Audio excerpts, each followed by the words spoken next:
Pessoal, boa tarde aos alunos do bacharel em teologia. Estamos estudando as epístolas paulinas, tá?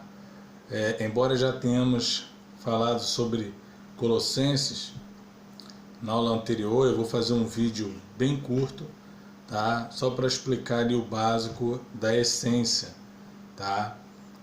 Nós temos aí classificados dentro da teologia do Novo Testamento 4 epístolas da prisão, que é Efésios, Filipenses, Colossenses e Filemão. A carta de Colossenses, tá? Ela é uma dessas, tá?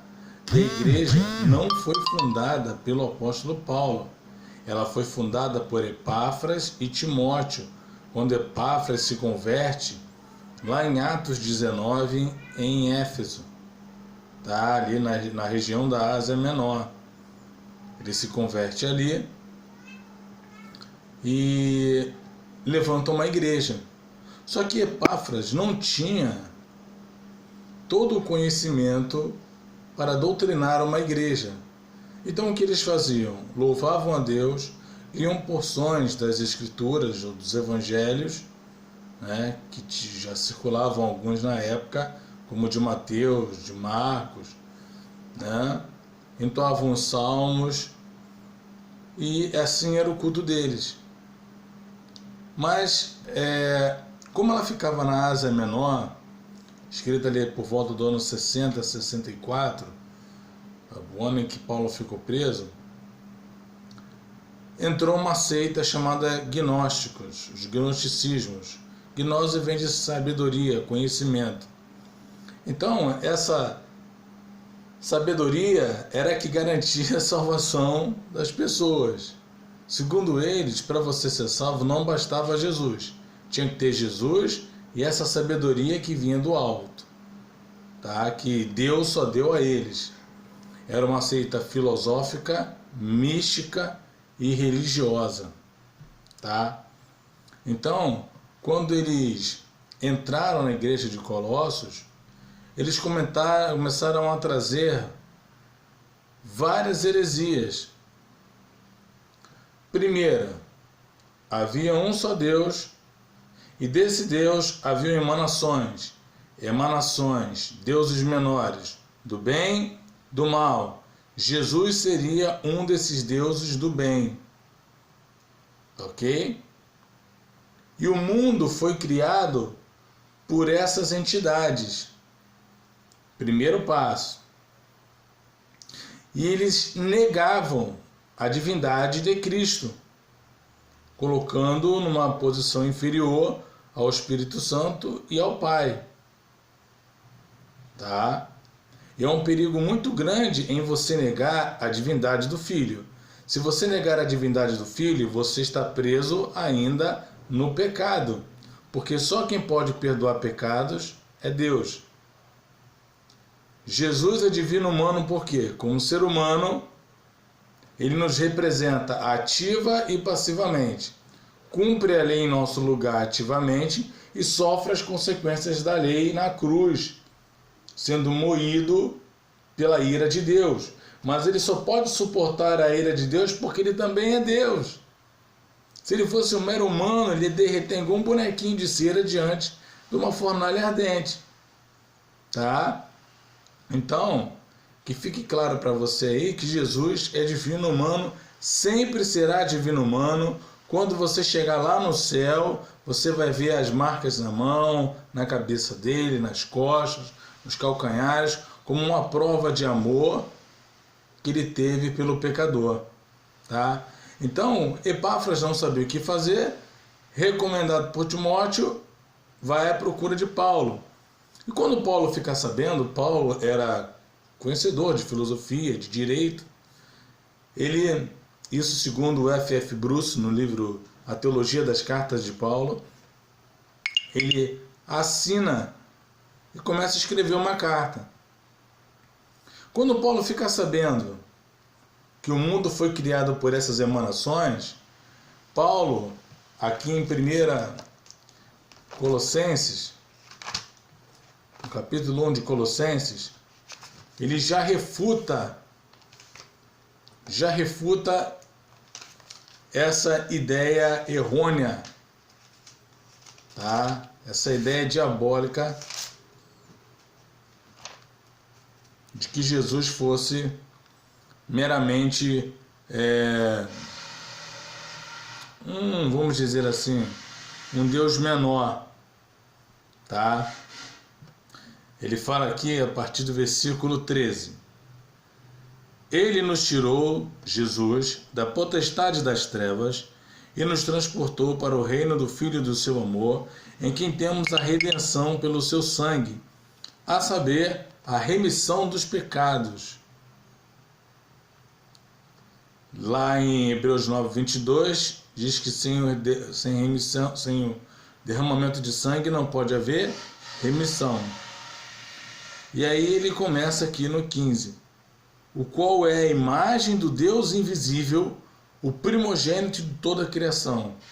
Ou seja, Jesus é a imagem do Deus invisível.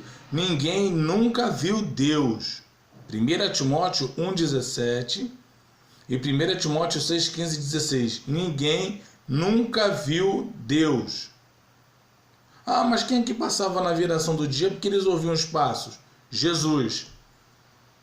Como uma manifestação do que ele faria futuramente. Tá? E primogênito é de supremacia, não é de ser o primeiro, não. Supremacia. Isaac era o primogênito? Não, era Ismael. Mas quem foi o primogênito que teve a supremacia? Quem foi? Isaac. Tá? Porque nele, em Jesus, nele foram criadas todas as coisas que há nos céus e na terra, visíveis e invisíveis, sejam tronos, sejam dominações, sejam principados, sejam potestades, tudo foi criado por ele e para ele.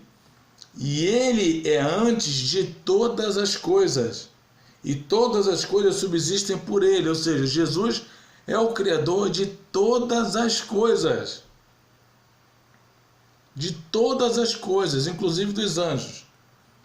E ele é o cabeça da igreja, é o princípio e o primogênito dentre os mortos, para que em tudo tenha preeminência, porque foi do agrado do Pai que toda a plenitude, essa plenitude é da divindade, habitasse nele.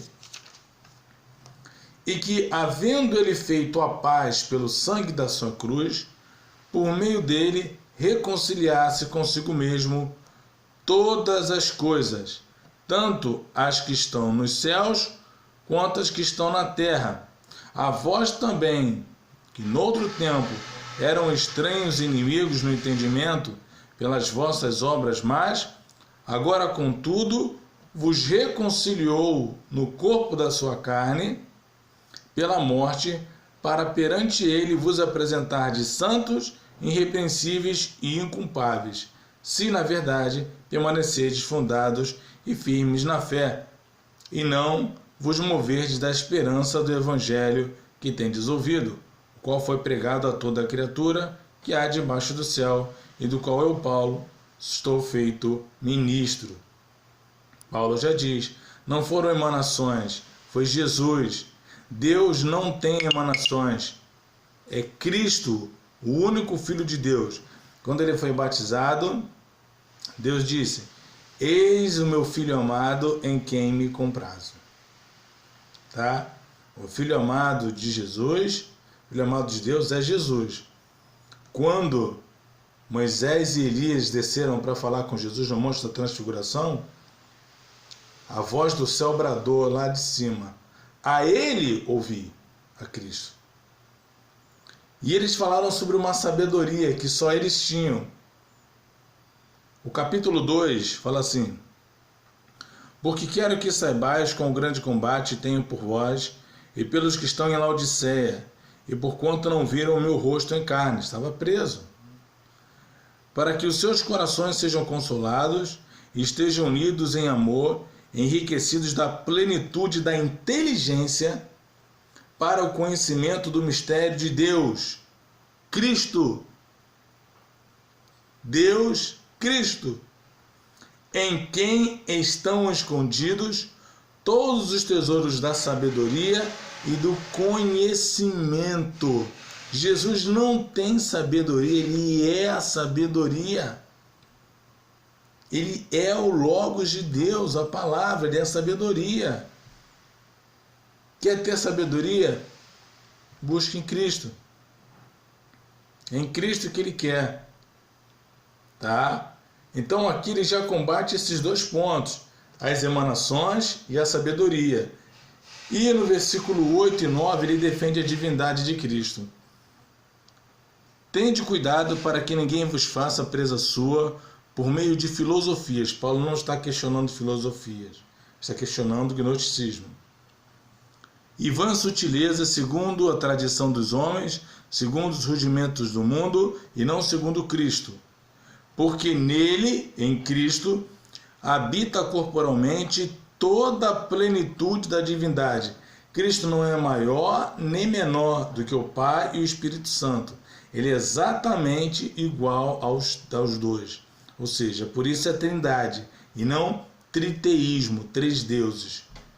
Tá? A essência é uma só, divina, em três pessoas distintas. E estás perfeito nele, que é a cabeça de todo principado e potestade.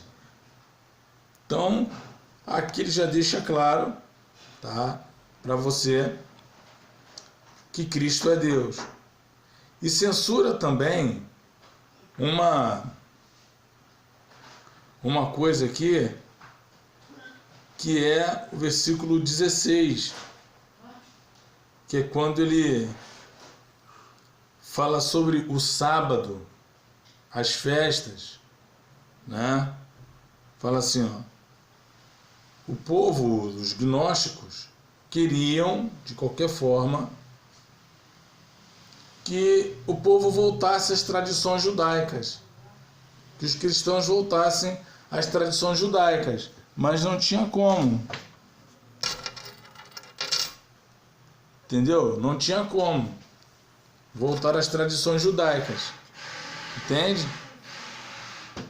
Porque eles foram libertos da lei. Então ele começa: portanto, ninguém vos julgue pelo comer ou pelo beber, ou por causa dos dias de festas, ou da lua nova ou dos sábados, que são sombra das coisas futuras, mas o corpo é de Cristo. Sábado era o dia de descanso. Nosso descanso hoje é Cristo. Tá? Ninguém vos repreenda pelo que você come, o que você bebe. Você não é obrigado a guardar dias de festas judaicas. Você não é obrigado a guardar sábado. Você não é obrigado a fazer nada disso. O dia que você escolher para o Senhor, diz Romanos 14, esse dia será o dia que você separou para Deus. Tudo aquilo apontava para Cristo. Tudo. Cristo chegou, não é mais sombra. Já chegou. Ninguém vos domine a seu bel prazer com pretextos de humildade e culto dos anjos, metendo-se em coisas que não viu, estando debalde inchado na sua carnal compreensão e não ligado à cabeça, da qual todo o corpo provido e organizado pelas juntas e ligaduras vai crescendo em aumento de Deus. Então, para você crescer em aumento, você progredir, você tem que estar ligado em Cristo, crer na sua divindade, na sua humanidade, no seu sacrifício, deixar as filosofias diabólicas de lado. Não todas as filosofias, mas existem filosofias diabólicas, tá? Então, Paulo refuta aí esses gnósticos, tá? Por conta de negar a divindade de Cristo. E o capítulo 3, 16 e 17, ele fala: a palavra de Cristo habite em vós abundantemente, em toda a sabedoria, ensinando-vos e admoestando-vos uns aos outros com salmos, hinos e cânticos espirituais, cantando ao Senhor com graça em vosso coração. E quanto fizerdes por palavras ou por obras, fazei tudo em nome do Senhor Jesus, dando por ele graças a Deus. Ou seja, que a mente de Cristo, ou seja, que Cristo habite a mente e o coração de vocês. Como? Pela oração, palavra, boas literaturas cristãs, boas pregações, jejum, a igreja, a escola dominical, tudo voltado para Deus. Quanto você puder se encher de Deus, melhor será. E a palavra vai habitar ricamente em você. Para habitar, você precisa estudá-la, tá? Precisa examiná-la, ok? O capítulo 4, 5 e 6 fala assim: andai com sabedoria para os que estão de fora, remindo o tempo. A vossa palavra seja sempre agradável, temperada com sal, para que saibais como convém responder a cada um. Por que ele fala que tua palavra tem que ser temperada com sal? Porque no capítulo 3, versículo 8, ele fala: mas agora desposai-vos também de tudo, da ira, da cólera, da malícia, da maledicência, das palavras torpes da vossa boca. Ainda haviam crentes que falavam palavras torpes, palavras de baixo escalão. E o cristão não pode. Se Deus é santo, nós também temos que buscar santidade. Já reparou? E quando você fala alguma coisa assim, tipo uma palavra chula, você não é cristão? Por quê? Porque Deus é santo. E eles estranham logo, né? Então ele fala que a vossa palavra seja sempre temperada com sal, como convém a cada um. Tá legal? Então eu elenquei aqui e a carta está dividida da seguinte forma. Primeiro, saudações e elogios, Jesus e sua obra, a nova vida em Cristo Jesus, notícias e exortações. Com isso nós terminamos a carta de Paulo aos Colossenses. Que Deus abençoe sua vida, seu ministério, sua família, seu trabalho, em nome de Jesus.